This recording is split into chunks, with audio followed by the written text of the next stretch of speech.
Hello and welcome back to another episode of Lucas Studios. Today I'm going to explain how data packs work, and this is going to be the next episode in my Commando series. So let's jump right into it.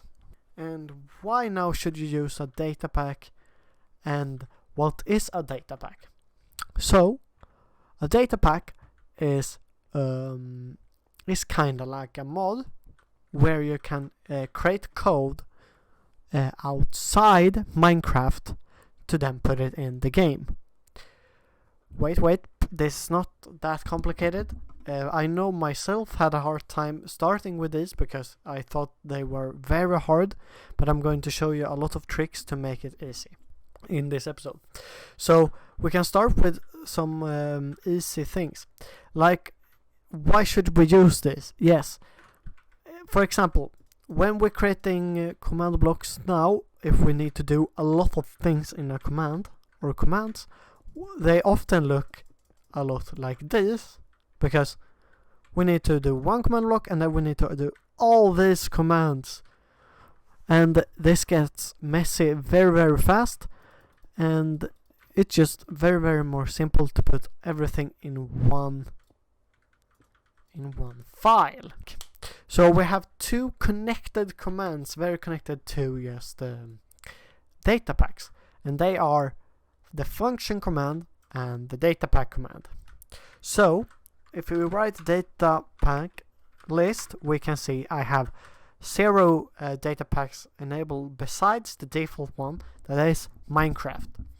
And this is the thing we're going to change. We're going to make a data pack, and I'm going to show you how you do it. And another command is the function command. The function command is also connected to the data pack. If we see here, we can't do anything with the function command right now because this is connected to we creating a function in the data pack. The function command is the command that will run multiple commands at the same time. So let's just jump right into how you make a data pack. First of all, we need to find the save file. If this is a server, you head over to the server side and find the world file.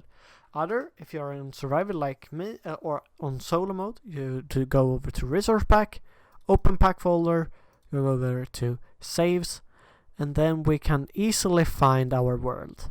So what you need to find is the world. I was stupid enough to call this world just so, but you need to find the world in the saves directory, and then after that you can just head over to the simply data packs. Now I'm going to provide you all with a format or a basic data pack that you can download and just change however you want. So it will look like this. I'll close that down.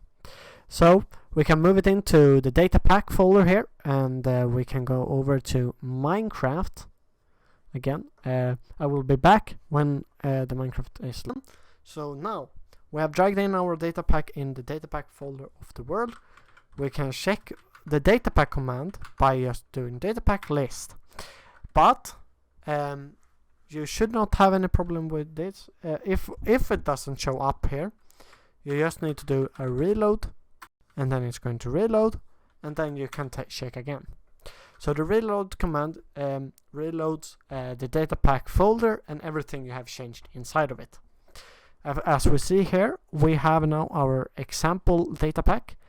Now I'm going to show you what you can do with this. So here we are again. Let's jump into data packs example. As we see here, we have a packed.mcmeta file. This file contains our information about the pack. So pack format is basically what Minecraft version it's on, and what pack formation it's right on. And the description is what it says when we write data pack, and then we hold over our mouse right here. it says under example a game that we're going to play. So basically we can write this like, for me I'm going to write an example pack, and we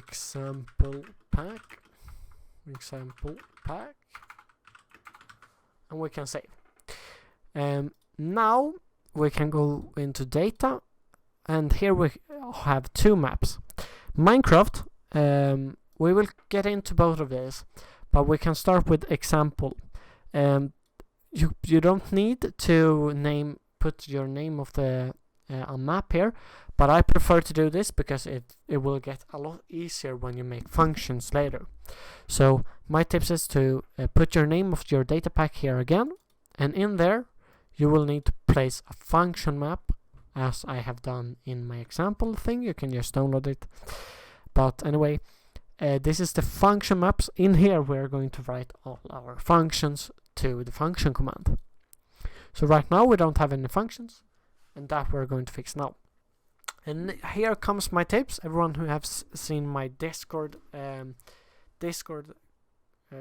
bot command will know how to use Visual Studios. Otherwise, I will link Visual Studios down in the description. So what you do, you can open Visual Studios, you can go into your folder, you can write up here %appdata %, and you will get in here, and you can get in here, and then you can go into saves, find your world like this, and then you can go into the world itself, Datapack, and then we can open it up from the example like this. Select folder. Yes, trust. And now we need some extensions that will make our programming a lot easier. So head over to extensions in Visual Studios. So you go over here to extensions and write Datapack, and then we have this. This is not the right thing, but you can download the. I have this Datapack helper. It's for the Minecraft Java Edition Datapack files. This works perfectly for me. I also have this. I have both of these because they help with different things. So I would recommend both of these to go and download this. And now, when we have both of these extensions, we can head back to our file. Now we can also open this file a lot easier, but that's not what we're going to do right now. We're going to go down to the root of functions and create a new file, and this we can just call test.mc function, and then we can create it. So how to create it? You name the file mc function, and then you will get the creeper because you have the extensions downloaded. And now everything you write in this file will be the test function command. So if we try to write, say, test, a very easy command, it's only going to say test. Then we can go over to Minecraft. We can, don't forget to write reload. Then the data pack will be reloaded. Then we can do function. Okay, I find the thing to keep in mind. The data pack can't be named exactly the same as the function folder. So for example, here was my problem was that the example folder was a big E, and this was a big E too. So I made it a lowercase, and now it works. So let's head back to Minecraft. As we see here, we can now do function example :text. So if we do this, our character is going to say test. That in itself is not that amazing, because you can just write say test in the chat. So what more can you do?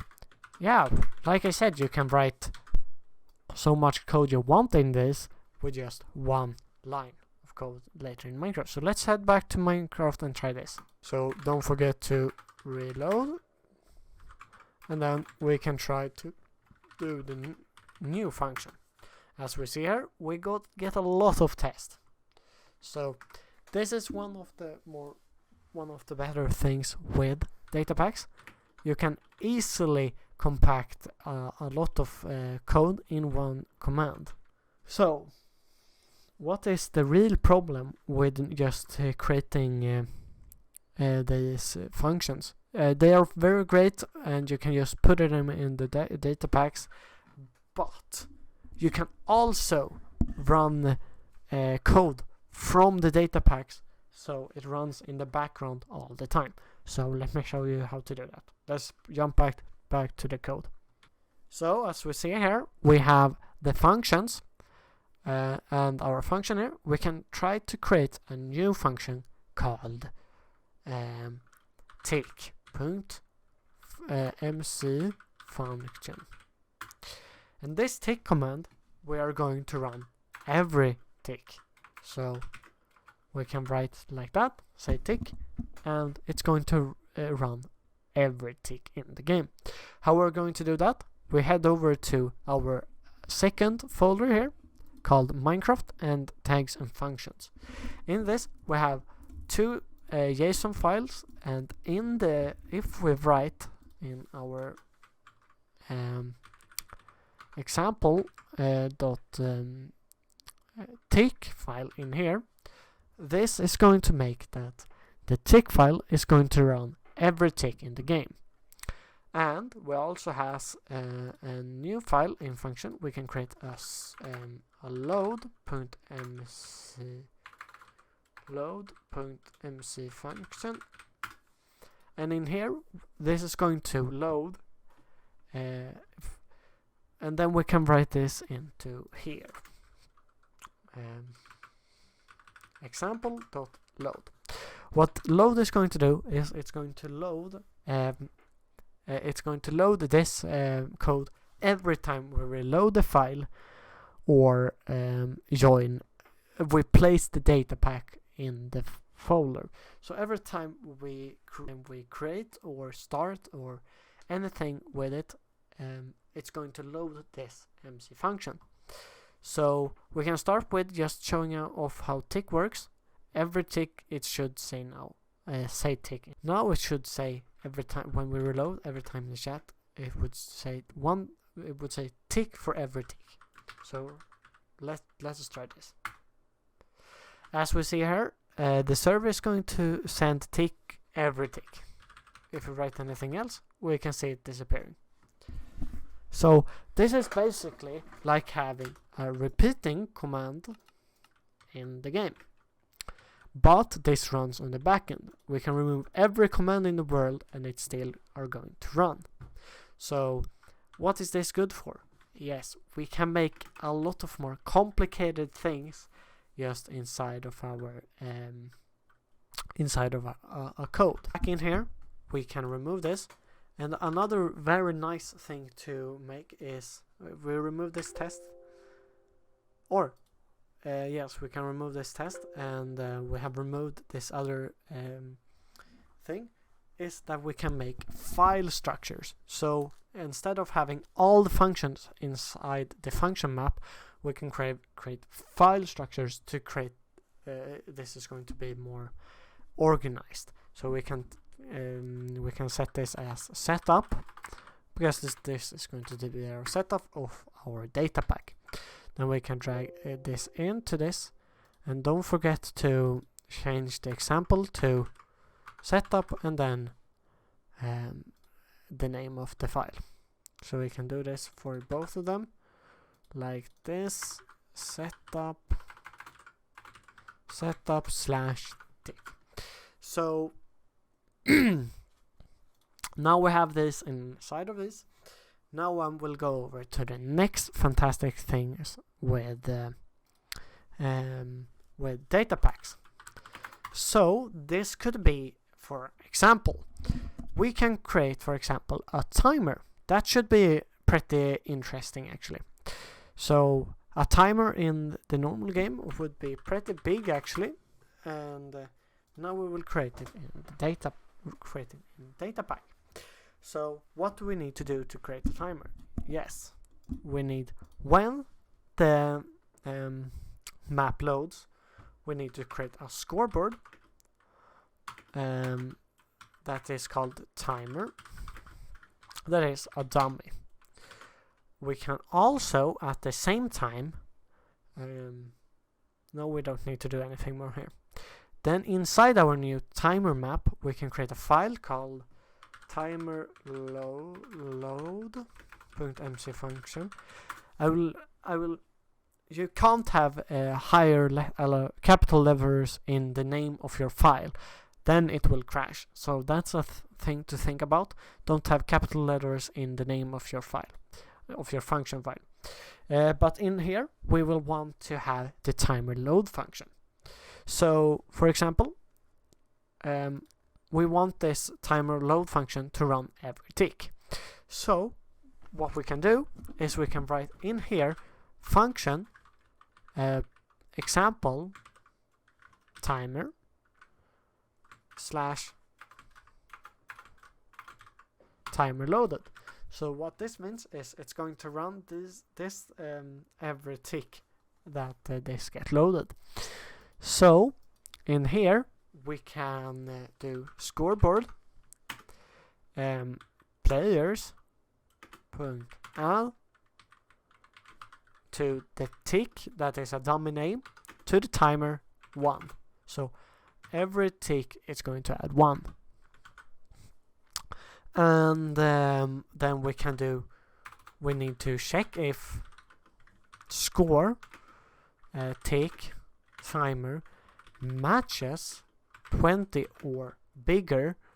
Then we need to run scoreboard.players.add sec1 timer 1. So what we do here is we check for if the timer is 20 or bigger, and then we're going to add 1 to this seconds, because every 20 seconds, every 20 ticks of the game is 1 second. Then we need to also we can't forget to when this we need to also reset the tick. So we need to set tick timer to 0.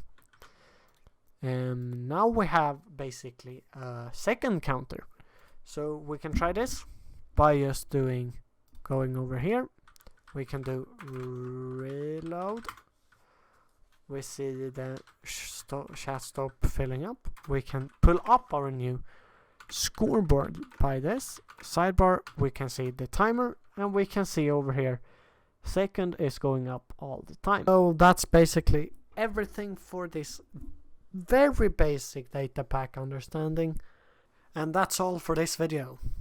I hope you have enjoyed. Click the like button if you will, and see you in the next episode.